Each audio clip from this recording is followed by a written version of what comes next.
Hi everyone, we'll be starting soon. We're just waiting for our guest to be joining us. You can hang on for a few minutes.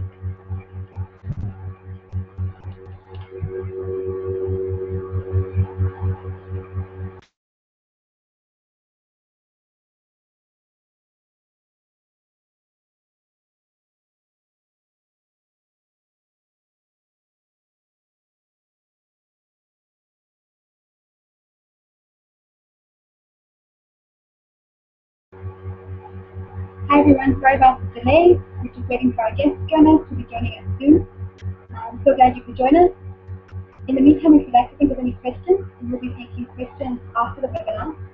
If you have any questions about 3D modeling software, Roskes will be happy to answer them afterwards. As I said, we're just waiting for her to join. She should be with us in a few minutes. Sorry for the delay.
Hi everyone, for those of you who've just joined us, I don't know if you missed my announcement, but basically we have a bit of a delay. We're waiting for our guest to join us. She should be with us shortly. As I mentioned, if you'd like to think of any questions, we'll be taking questions after the webinar. So if you have anything you'd like to ask Bonnie, she is a SketchUp expert. She'll be taking questions after the webinar. And I think she's just joined us. Bonnie, are you with us? Yes, I just got here. Hello. Hi. So thank you all for joining us. This webinar, as I'm sure you saw from the address, is about you'll be mastering the basics of 3D modeling software, and we'll be teaching you SketchUp how to make a nameplate. My name is Nicole. I'm a journalist for Inside3DP, but I'm also the Inside3DP community manager.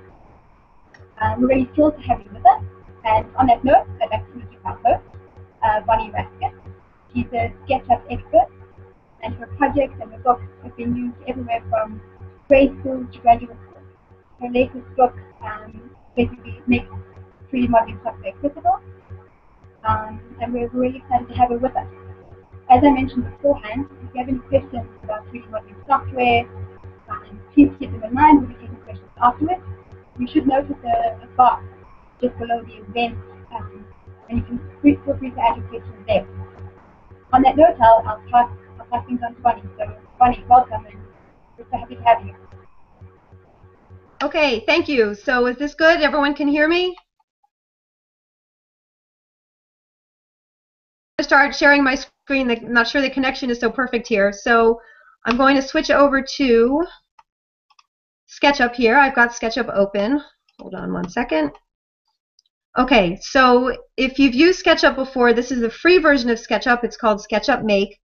This particular template is really set up more for architectural interior. There's this person here who's supposed to give you more of a sense of scale. SketchUp has set up a template that's more for 3D printing. You can find it in the Help Welcome to SketchUp menu. Click Choose Template. This is the window that you might see when you first open SketchUp. And there's a 3D printing inches, 3D printing millimeters. I'm going to use inches. And this template will be implemented next time I open a file. So File, New. And here is my blank model with a sort of a dummy outline of a MakerBot replicator.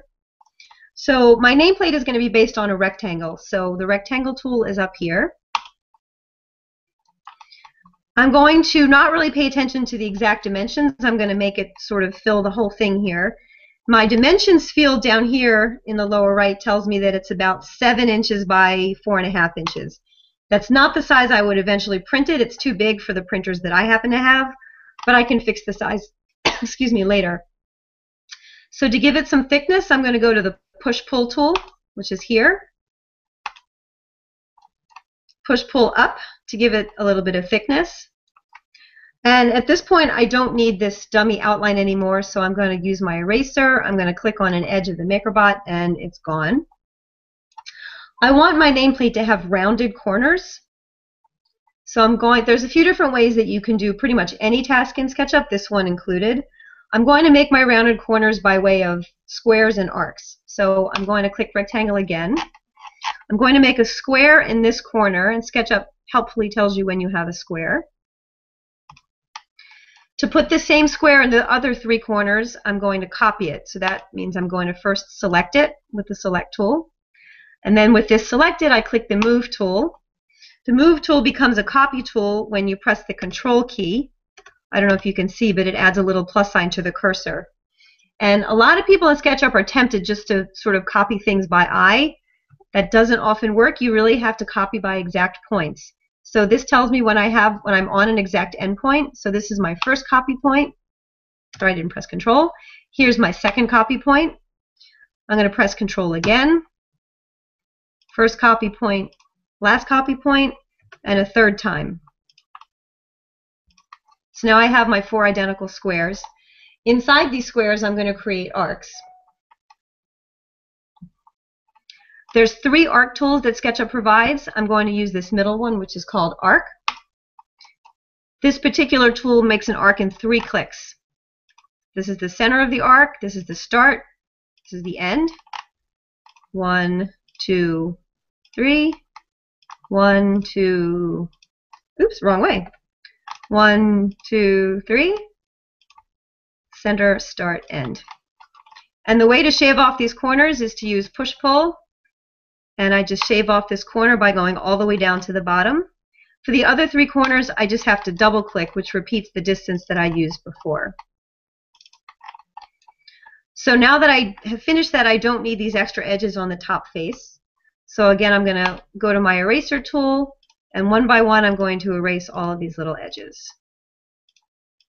So what was divided into 5 faces is now back to being just a single face. So text is the next step. That's created with the 3D text tool, which is found in the Tools menu. Tools, 3D text.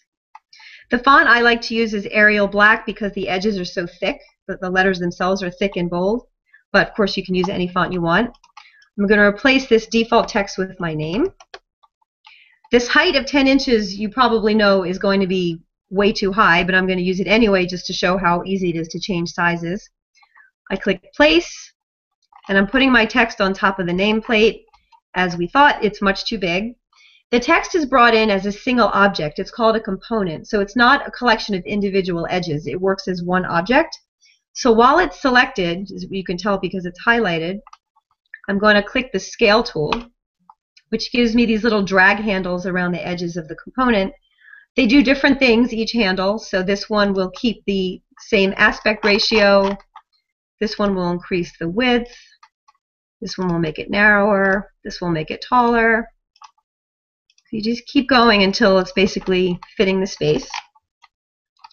Now you can see with this template that these edges, all the edges of the letters, are bold. They're bold because these edges are not integrated into the top face of the plate. They're still separate.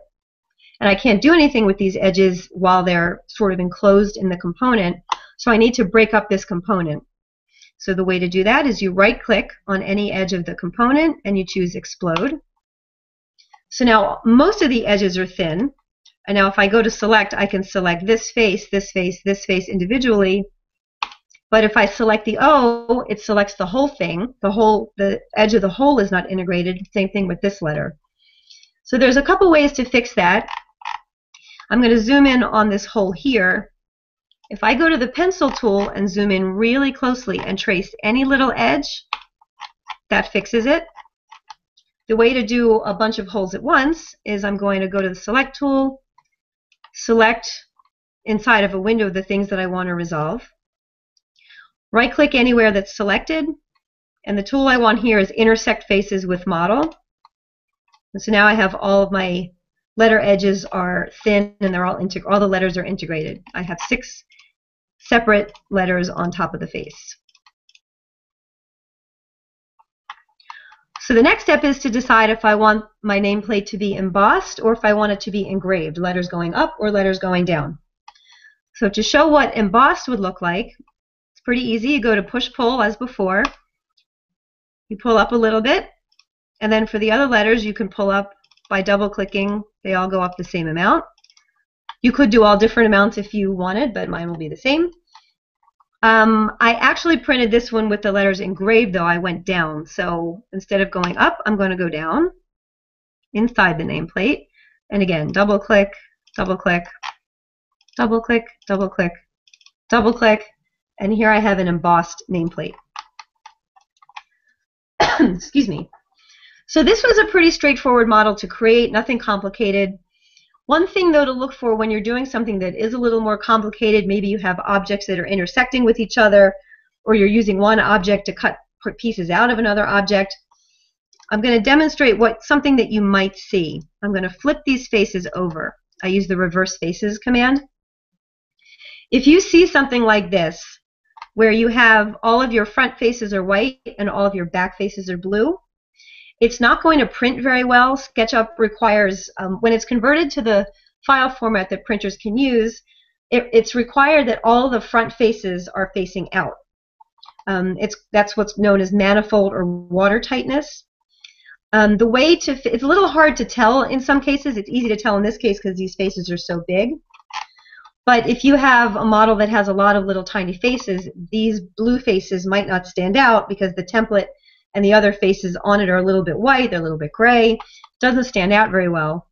So if you want a better look at problem areas in your model, you can change the model's style. So that's done by going to Window, Styles.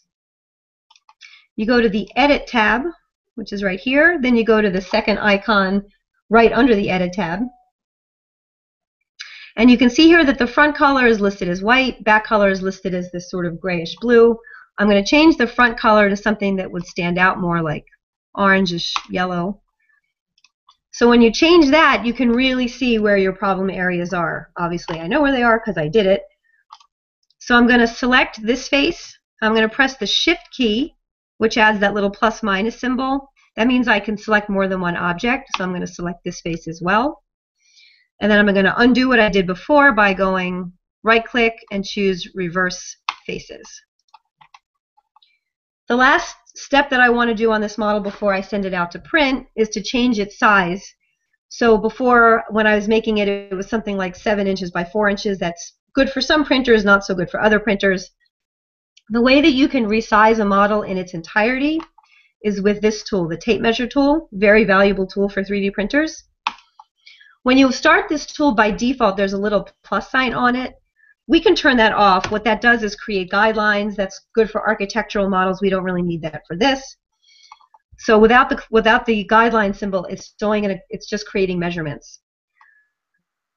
So I'm going to click here, and then I'm going to click on the other end. It's telling me it's about 7 inches, as I thought. I don't want it to be that wide, obviously. I want it to be less. So down here in the length field, it's telling me what the length was. That's 6.8 inches. I'm going to choose 4 inches so I can shrink it down accordingly. So I type 4. I don't click in the length field. I just type and the number appears. Press Enter. Then it says, do you want to resize the model? I click yes, and now the model is shrunken down to size. It's always a good idea to double check to make sure you did everything correct. So when I measure again, I get the 4 inches that I was expecting. It's probably a good idea also to check your height, about 1/2 inch. If that sounds good, then you're all set. A SketchUp model on its own can't be sent to a printer. All 3D printers, at least the ones that I know of, the format that they take is STL. SketchUp provides a free plugin that will convert an SKP or SketchUp model to the STL format. Plugins are also known as extensions, and they are found in the extensions warehouse. So if you click this icon here, that opens the extension warehouse.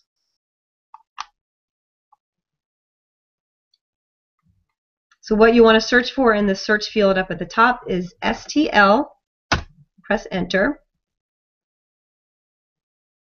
The plugin you want is called SketchUp STL, created by the SketchUp team. So you click the title of it.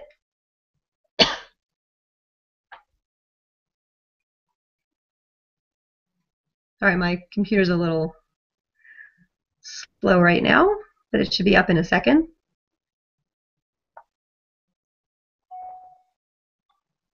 Okay, so what I'm seeing here is update, because I already have this extension installed here. What you would see is something like install or download. In order to use extensions from the warehouse, all you need is a Google account. They're free. Almost everybody has one. If you don't have one, it's easy to sign up for one. So you would use this icon and install it. The installation is automatic, very easy. You don't have to restart or anything. It's in there ready for you to use. So when you're ready to convert your SketchUp model into an STL file, you go to your File menu. The command is Export STL.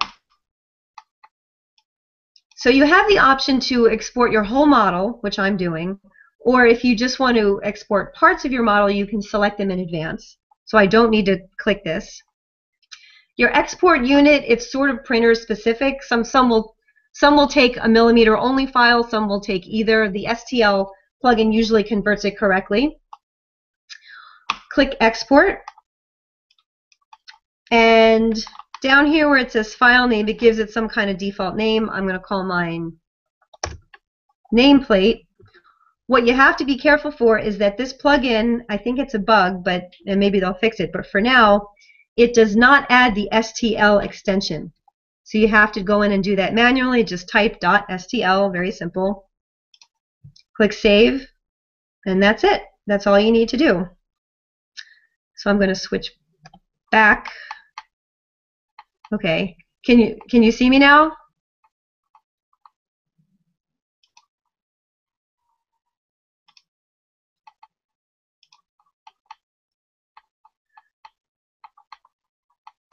Okay, I switched back to the camera. Can you see me now? Yeah, we can see you. Oh, okay. Hi, Bonnie. Okay. Hi. Okay. And so this, I'm going to show it, put it up for the camera. This is what I printed. It took about 45 minutes.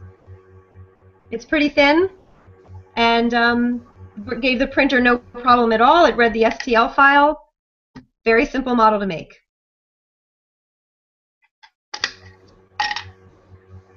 Great. Thanks very much, Bonnie. We have a few questions. Okay.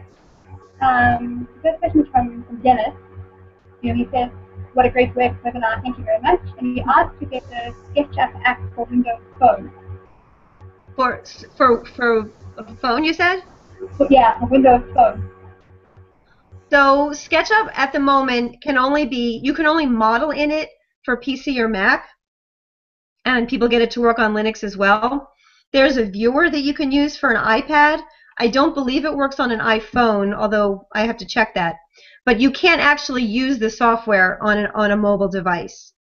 But the viewer is pretty good. If you have a client, you want to show them something in the field, you can do it. But no, at this time you can't do the modeling itself. Great. Just a few other questions. If you had a few tips for somebody who's completely new to SketchUp, how would you suggest they start? For someone who's looking to start with 3D printing? With SketchUp specifically. With SketchUp. There are so many resources for SketchUp that just to answer this question would take a very long time. The SketchUp website has a lot of introductory videos. I believe it's under the resources heading on their website. Those are a really good way to get started. If you go to YouTube, you're going to be a little bit overwhelmed, because if you type in something just like SketchUp, you're going to see hundreds, thousands of things. So you're going to have to type in something more specific, like SketchUp 3D printing, SketchUp for a roof, SketchUp for a deck. Excuse me. Tons of people have uploaded how-to videos on all things related to SketchUp. There's also the SketchUp 3D Warehouse, which is a repository of models. These models are uploaded by anyone who wants to upload their model and can be freely downloaded by anyone as well. If you search the 3D Warehouse for something, say 3D printing tutorial or car tutorial. If you append tutorial, there's a good chance you're going to find a pretty decent model that's going to tell you step by step how a model is created. And beyond that, for people who like to learn via books, there's lots of books, including my own, which of course I'm partial to, but there are others as well. Again, on the SketchUp website, there's a resources page that lists, or it's under training, I believe. There's a resource page on the SketchUp website that has a wealth of books that are listed on a wealth of topics. Great. Another question. What printer did you use? What printer? Yeah. Okay, yeah. I assumed I was going to get that question, and I don't like to evangelize for any particular printer. I try to remain neutral.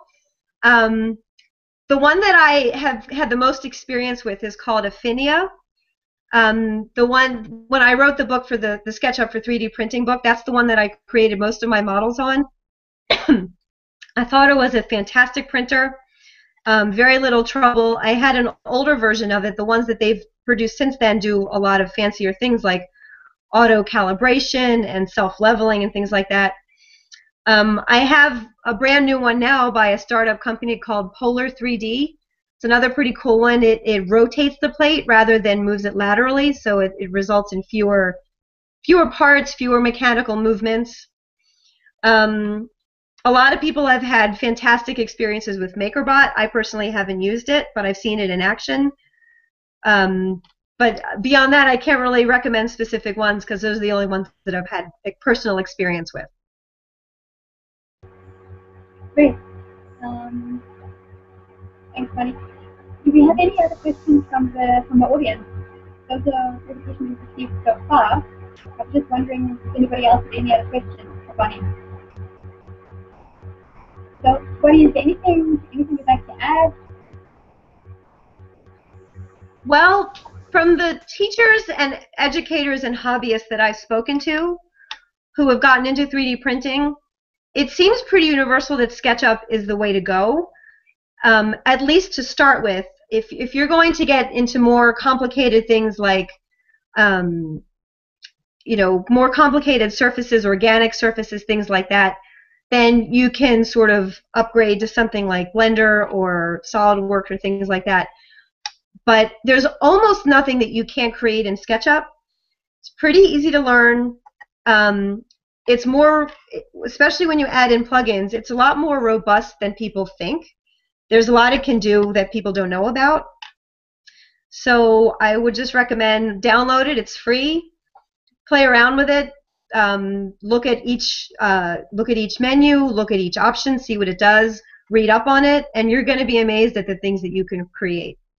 And this obviously goes well beyond 3D printing. You can do a house. I'm designing an addition to my own house right now in SketchUp. Furniture design, mechanical design, architecture, all sorts of things. It's limitless. It's a great application. When is the next update for SketchUp expected? Sorry, could you repeat that?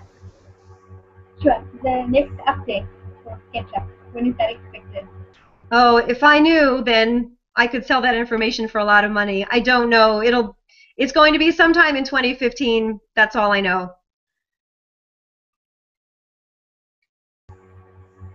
Great. Thanks, Bonnie. Sure. Well, this was fun. I think that's it from our side. We don't seem to have any other questions from our audience. Okay. I just wanted to thank you for your time. Thank you Sure. for the really, really good tutorial. And we look forward to more great things from you. Okay, and I'll be happy to come back and do another session with you guys. Oh, we seem to have another question. Okay. 1 minute. Is the software compatible with 3D scanners? 3D scanners. Yeah. Well, I believe that I haven't used a 3D scanner, and from what I've read about 3D scanners, it's a bit primitive, the technology. When they're better, I imagine that the way it'll work is the 3D scanner, it produces an STL file. And SketchUp has the STL plugin that I showed how to download. In addition to exporting from SketchUp into STL, it can also import from STL into SketchUp. So I would assume, I haven't tried it, but I imagine that you can import an STL model that's produced by a 3D scanner, bring it into SketchUp, make your changes to it, make it bigger, smaller, add things, subtract things, and then you could export that back out to STL and print it. Great.